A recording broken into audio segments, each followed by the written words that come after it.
And welcome everybody to the Between Two Wheels podcast, stage 10, Ponteareas to Baiona, 160 kilometers in length with multiple climbs. Did we learn anything from the rest day? Will we learn anything from stage 10 to see how it's going? I think this is the calm before the storm, which means it's a breakaway day. The GC riders are all not sure what's going on. Look, is Roglic actually going to be in trouble here? He had what I think maybe two possible bad days. We don't know. It's all coming up. Stage 10, Between Two Wheels podcast.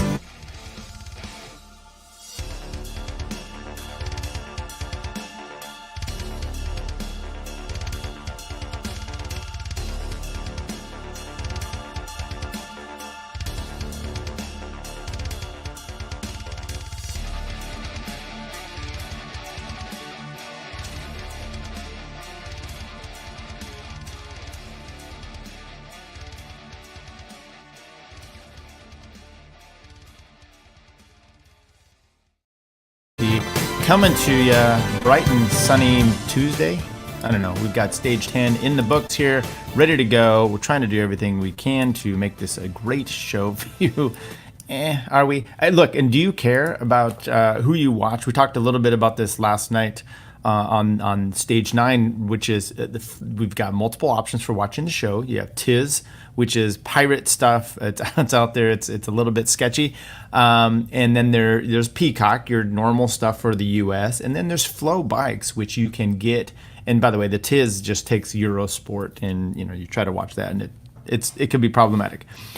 Flow Bikes with a VPN, getting it from the Canadian feed, that might be the best way to go, because right now, I would just tell you, Peacock is unbearable. Okay, it's unbearable. It's don't do it. It's some of the worst commentary. It's Christian Van de Velde and Bob Roll, and they are not good. You always have the option too of SBS, which is Australian Broadcasting, which you can go in there. It's, once again, the VPN with that, but it's similar feed as to what goes to Peacock. So there's commercials. I don't know. It's free. It's good commentary. That might be the key there, though. So I don't know how you want to do this yourself. But there you go. Okay, let's get into today's stage, which, look, yesterday we had a rest day. The day before, Queens, it's super hot. They now move up to the northern part of Spain. It's money well spent, Tucker says. Okay, good to know.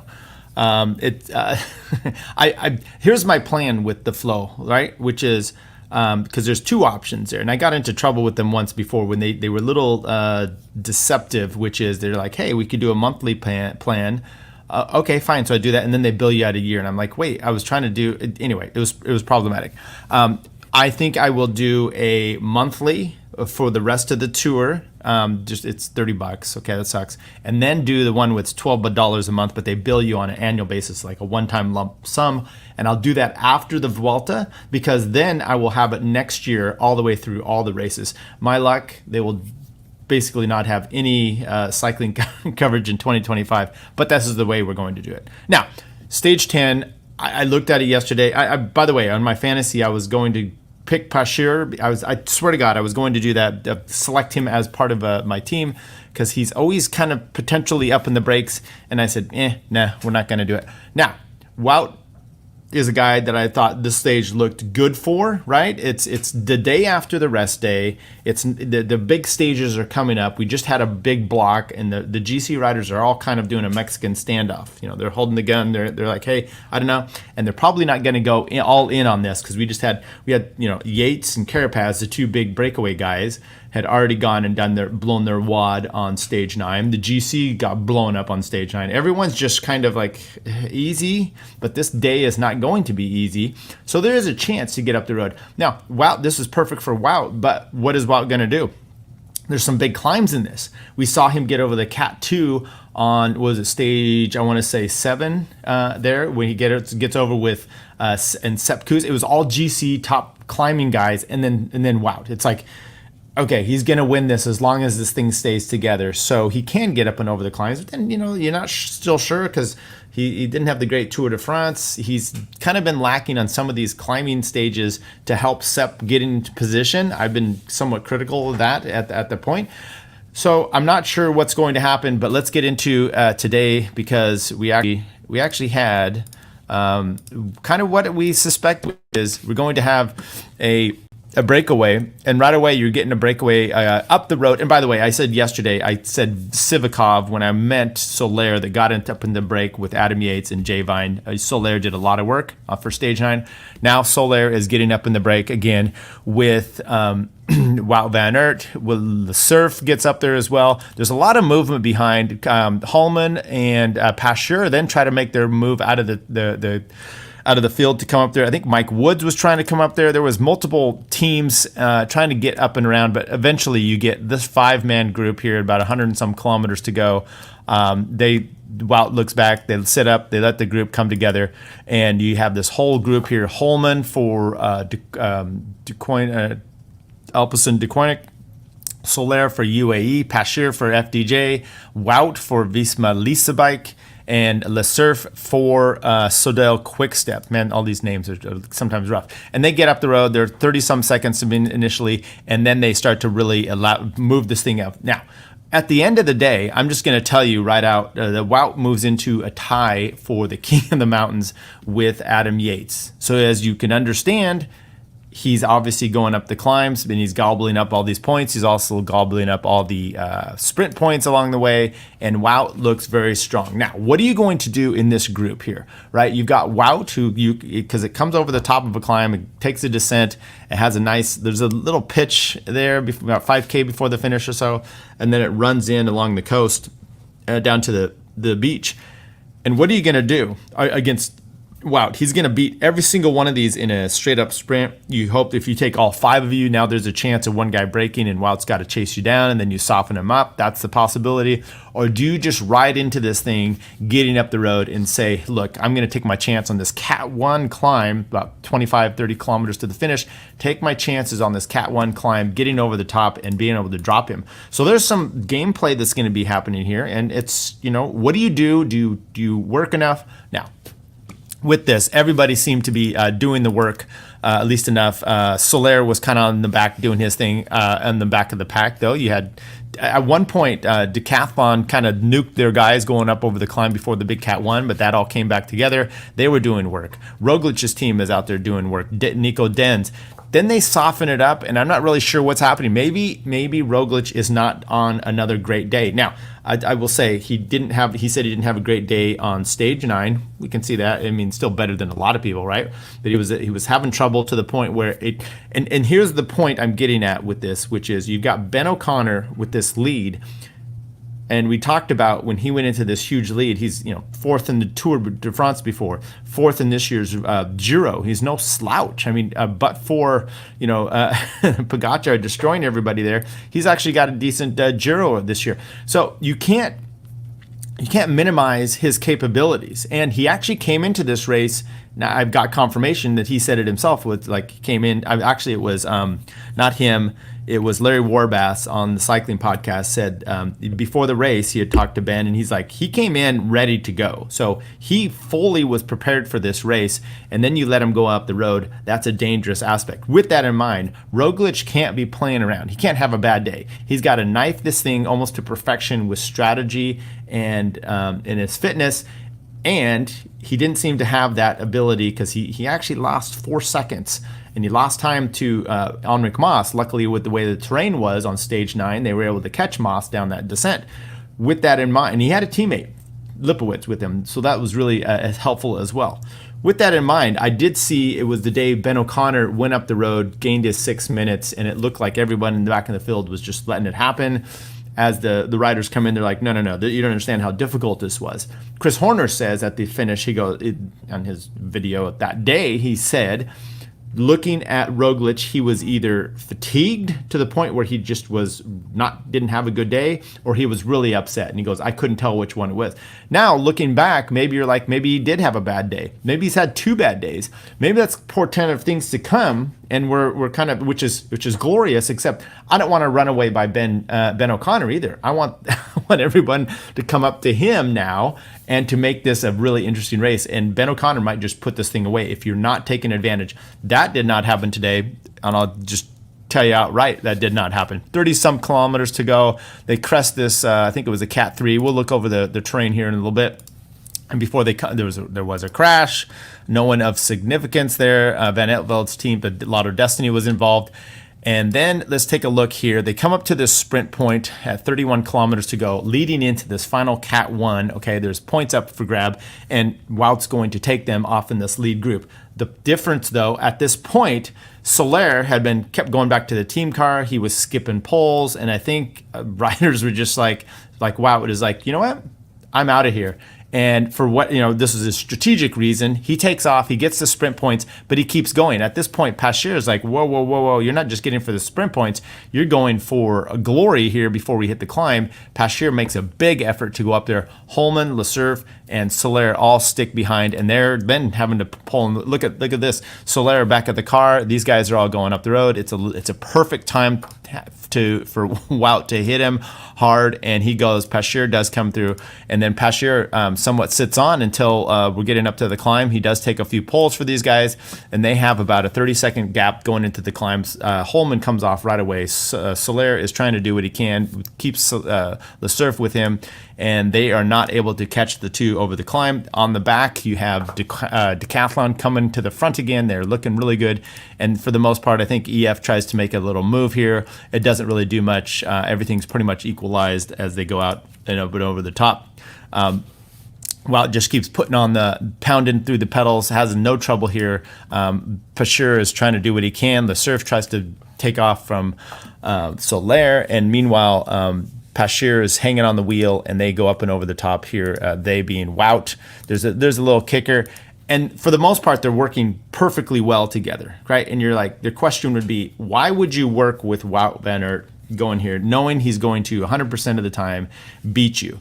And I get it. I get all those arguments because those are valid. Those are the kind of things that the strategic people are going to talk about. You look at like a Jonas and a Pogacar a few years ago coming over the top of I think the Jacobel, and you're like, why is he working? Jonas working with Pogacar? When this has happened, when they come over top of a climb, and you're just, why are you doing that? You're always going to get beat. Well, Jonas did beat him this year finally in a sprint in the Tour. That was another day that Pogacar seemed to have a bad day. The point of this is you don't work with the guy that's going to beat you. But in this sense, what is Paschier's options, right? He's got now a gap of 2 minutes. He sat on pretty much. Wout's getting rid of everybody. Paschier's chances are better in a 1-2 perhaps than with a full group, maybe. Right? Now look, if he doesn't do this and he sits back and he tries to bring this group up to him, they're never going to come up to him. If they do get up to him, then he does have actually a better chance because some of those other riders are attacking. He's got the chance. We've seen this before where a lone rider can take everyone by surprise. It's a gamble either way, right? You got a 1 out of 6 chance or you have a 1 out of 2. You're not going to, most likely though, no one's going to be beating Wout here and all of this.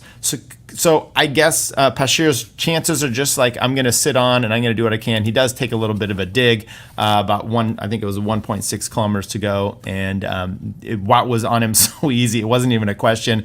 And then Wout just sits on him until they come to the sprint. Paschier does open it up, and immediately Wout sprints real hard, looks back, sees that Paschier had already given up, posts up, holds up 3 fingers, no problem. Paschier comes in second. Holman ends up catching back up to Soler and Lesurf and tries to take this sprint early from a long way out. I think it was a bit of a mistake, and then Soler ends up coming by Lesurf second, and Holman in 5th place there on the back. There you go. There's a 3-finger salute for Wout. Flow Bikes, that's where we took that from. So go ahead and grab to them. Okay, so with that in mind, like I said, I don't know the correct tactic for Paschier. He had almost no chance of winning this race today against Wout, at least on a mano. So then he's like, I guess second place is just as good. Probably thinking, if I'm with this whole group, I'm not even going to get second place. So I'm just going to resign myself. I'll help him. I'll do whatever I can and make him do most of the work. And by the way, Wout did most of the work here today. So it's not like Paschier was doing something egregious. I think in this circumstance, it is such a discrepancy between Wout and Paschier that you just stick there with him. You did a great job. I mean, Wout was like, I'm up the road. And those guys, it was like 5K before the bottom of the climb when he took off at the sprint point. No, they couldn't. Three guys weren't pulling him back, and Pasher wasn't really helping too much. So at that point, it's like, okay, I guess Wout's on one of these tears. We're gonna have to sit in here and see what happens. So here we go. Wout van Aert, Pasher, Soler. They come in 2 minutes over them, down to junior William Lesurf, Juri Holman, and then Jonathan Giratze for Euskaltel. He had taken off from the group there. Jonathan Narvaez actually wins the field sprint. A bunch of guys here and down to 54th place, where you get some decathlon riders, Parapente, who had taken off. I mean, did a lot of work for him today. No one on GC that I could see lost any time. Let's just double check here. Time one lost, at least on the top ones. Remy Rochus for Groupama loses 14 seconds. Mike Woods loses 5:36. He did come untangled. He was trying to get up in the break. I was thinking maybe there's a chance for him today. No chance. Clement Bertad for decathlon. He'd done a bunch of work and then fell back. But Quentin Pasher moves up 3 places on the GC, 5:38, and that's where we have. The points, I mean, look, this is what Wout's just, now he's almost 100 points ahead. It's 243 to 162 over Caden Groves, Pavel Bittner in third at 81, Primos at 66 in fourth. The KOM now is tied on points with Adam Yates actually getting to wear the jersey because he has taken points on the higher classified climbs than has Wout. There you go. That's the tiebreaker. He'll be in that polka dot jersey, blue and white polka dot jersey tomorrow. But Wout coming in second place. There's no way he's going to be up there. And they said something to him at the finish. They're like, hey, you're in the polka dot jersey. And he goes, really? I mean, not the polka. You're tied on points. He's like, really? But then he's also like, yeah, I'm going for green. And there's no way coming up he's going to be able to have anything. If he doesn't keep Wout happy, HR gets dropped. Yes. Yeah, you're talking about Pasher. He gets dropped. Absolutely. And there maybe that was the deal, which is like, look, you attack me, I'm just going to blow. Because here, I mean, look, a lot of these riders like Pasher, you think about this, he possibly could climb better than Wout, right? But not the way Wout was riding today. So you already saw he was doing just fine, taking all those poles on those early climbs. I mean, you can see here it is today. Cat 2, he goes over that just fine with all those guys. All this lumpy stuff down here, he's doing well. Over the Cat 3, no problem. Over the Cat 2, no problem. And that's when he took his sprint in here right before the bottom of this climb, Wout being at 129 kilometers, and then just drilled it. And Soler was a little beat up from the stage 9, I'm sure. But who else? I mean, Lesurf wasn't making that gap up there. Holman isn't doing it. And they just did not make any time on him. There was a little pitch, steep one that Pasher was kind of coming through.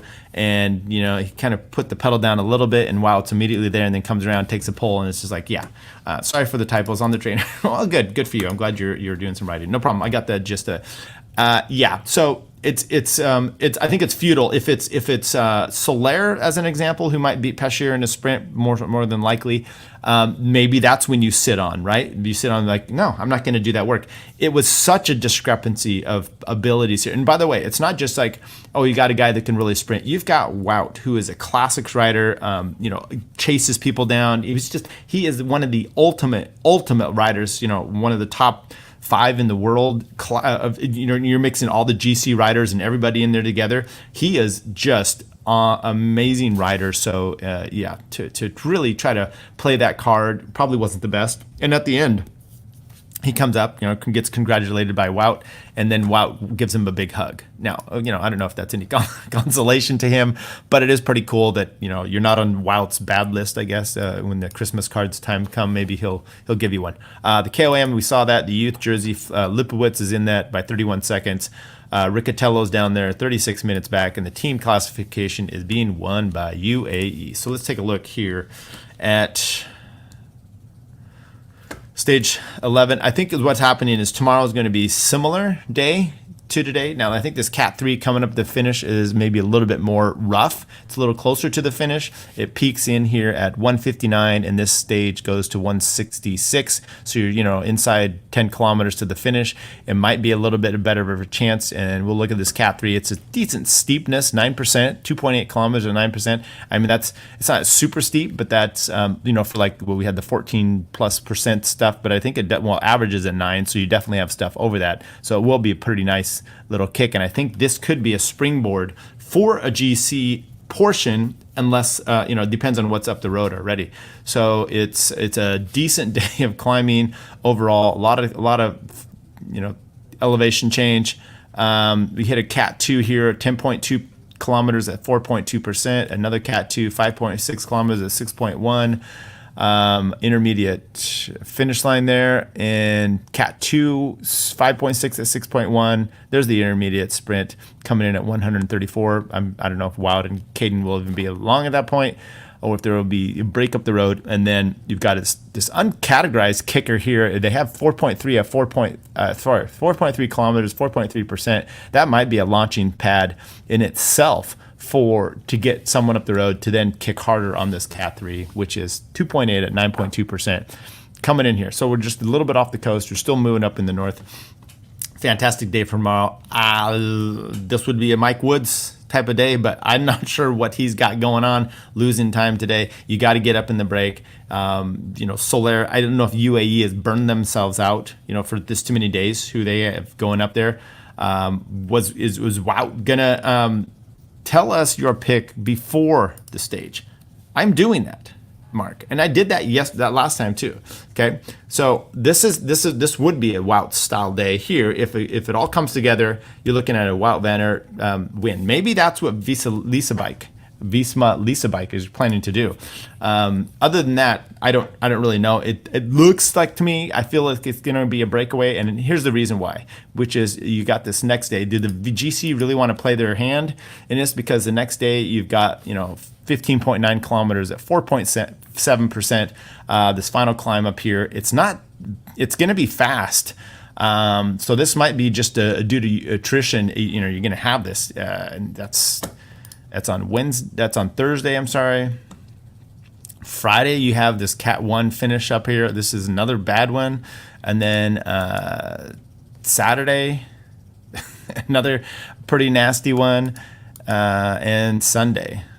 So another finish up the Negru. So I with this in mind, I believe it's going to be a non-GC style day. You're going to have a big break going. Guys that are kind of missing out. Who is missing out at this point? Well, I mean, EF, let's take a look at some of these. Let's go to the start list, actually. See who's actually in here. Visma, I don't think they're going to go up the road for that. UAE, maybe Brandon McNulty could get up the road. I think that's who I actually picked for today's stage. Sudal, they're probably going to be looking to... the surf was just up there today. Ineos, they're kind of working for Carlos Rodriguez. Little Trek, they're still trying to hope for Skilmos, and so I don't see that. Decathlon, they better not send a guy up the road for this unless you're trying to relay someone up. Alpecin, they had Holman up there today. You could see maybe Plankert or Quentin Herman's going up there. Red Bull, they've got to keep everyone in check to help who I think is the alien Roglic. Israel Premier Tech. That's a team that's got to get up the road. You're going to look at Marco Frigo, possibly Riccatello could get up there. Riley Sheehan, this might be a little too steep of the climbs for him. George Bennett still kind of has that hopes for GC. I think he needs to give that up and try to get up the road, maybe with Mike Woods. Lotto Destiny, you've got Campenerts in here. Campenert, okay? That could be one of your shots. EF, I think they blew their wad out yesterday or whatever, so maybe they still have a chance there. Maybe they want to use this as a launch pad for Carapaz, but I'm not looking for them in the break. Groupama, they just had their boy up there today. I'm not sure who. Gadou's already got his shot in there. Pashir. So now you've got Movistar. I think they need to be worked too much for Enric Mas. Here we go. Bahrain, Jack Haig. Let's get him up the road, see what he can do. This is a perfect stage, I think, for Jack Haig. There's my pick for tomorrow, Jack Haig, unless we have anybody else here.